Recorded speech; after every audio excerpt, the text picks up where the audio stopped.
Hey everybody, Captain B-Nard here, appearing in the flesh for the very first time to talk to you about Pokémon GO, the popular app/game that's been taking the country by storm. So we're about a month into the release of the game, and the reception has been absolutely huge, breaking all sorts of app records in terms of downloads, usage, revenue, nothing short of a phenomenon. But I want to ask the question, does Pokemon Go really live up to the hype? Because there's been a lot of hype surrounding this game both before and after its release.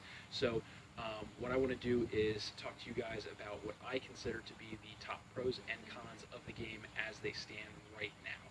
Before I do that, I just want to take a second to say that this is an opinion video, so if you disagree with my opinion, please don't blow up my comments section, because I'm entitled to my own opinion, as are all of you. So having said that, I want to start off with what I consider to be the greatest pros of Pokemon Go. Number one would have to be the nostalgia factor. So I grew up in the 90s, like a lot of other people did, and that's when Pokemon really debuted and took off, the late 90s. Back then it was nothing short of a phenomenon as well. Captured the attention of millions of people around the world, and it was just absolutely incredible. So it's really cool for me to be able to go back and go into this game and be able to see these Pokemon in my everyday life, catch them, all that good stuff, as I'm sure it is for a lot of other people there. So a lot of nostalgia, a lot of good feeling there. The fact that this game is limited to only the original 150 Pokemon at this point only furthers that cause. So huge nostalgia factor for a lot of people just like me, I'm sure. Second thing I like about the game is it encourages physical activity. So right now in the country we have a lot of health issues, obviously. I'm not the fittest person in the world, as you can see, but I like Pokemon Go because it encourages physical activity. Obviously when playing the game you have to walk around everywhere to get to new Pokemon, Pokestops, gyms, all that good stuff. So encouraging the walking is just huge.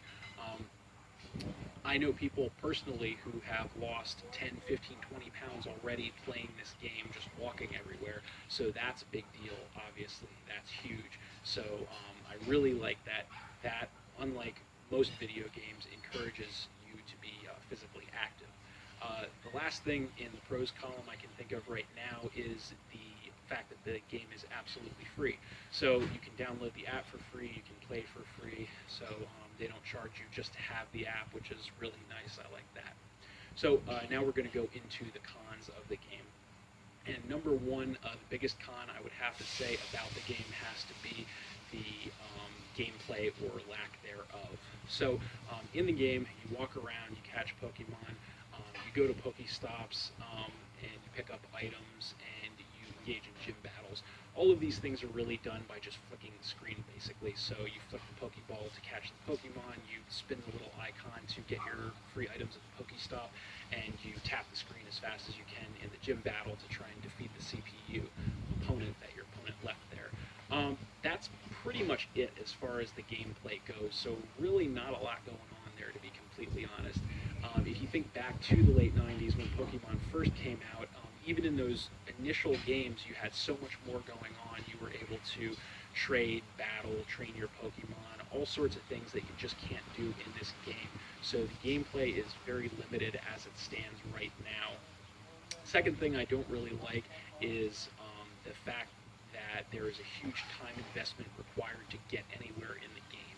So I am relatively decent level in the game at this point, I would say, and I've sunk quite a bit of time into it, I'm not going to lie, but even me, I'm nowhere near as high of a level. My Pokemon are nowhere near as strong as many other people that I encounter on a regular basis in the game, just because they invested so much more time in the game than I do.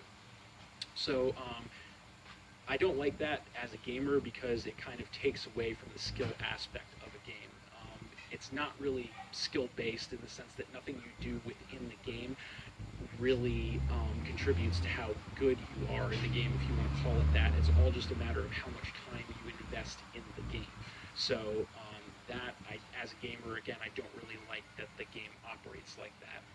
And the final thing that kind of goes hand in hand with that is the misuse of microtransactions in the game. So what that basically is you can trade actual real physical money in for Pokecoins in the game, which you can then turn over and use them to buy items for the game. So you can get extra lucky eggs, incenses, incubators, anything you want essentially, and that will help you further your cause in the game, help you progress much quicker in the game. So that's basically just an easy out to get a leg up if you are one of the people who say, oh, I want to get far in the game, but I don't want to invest all the time in the game that would be required to get that far, so I'm just going to dump money on it and get farther. And I don't like that because that kind of gives an unfair edge, again, like I said, to the people who are willing to drop that money on the game. And again, I have friends who play the game who have invested already upwards of $100 in this, which was supposed to be a free game, and they've already spent that much money on it. So I don't like that because it really takes advantage of people, in my opinion, by giving them what is a free game, but with the caveat of, oh, you can play this game for free, but if you really want to go anywhere in this game in a timely manner, you have to spend all this money on these microtransactions. And that's the thing about the microtransactions, is they don't seem like a lot because it's not a lot at once. It might be $1 here, $2 there, $5 there, but it adds up. And it adds up to a lot in some cases. And that's essentially taking advantage of people who play this game, who like to play this game, who don't have a lot of time to invest in the game. So I don't really like the way that the game is set up in that respect. But having considered all of that, I do have to tell you that I do still enjoy the game. I do still have fun playing the game.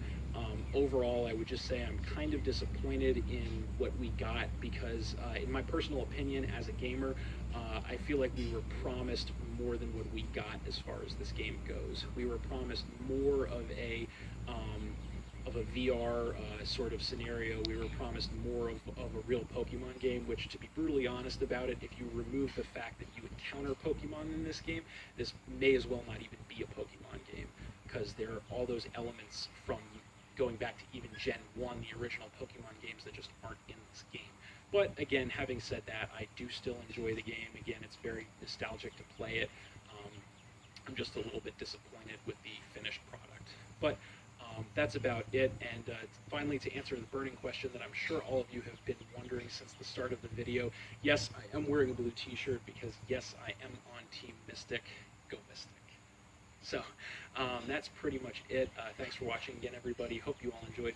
Please hit that like button, leave a comment, and or subscribe if you did enjoy, and stay tuned for more new videos in the future. So that's it, and we will see you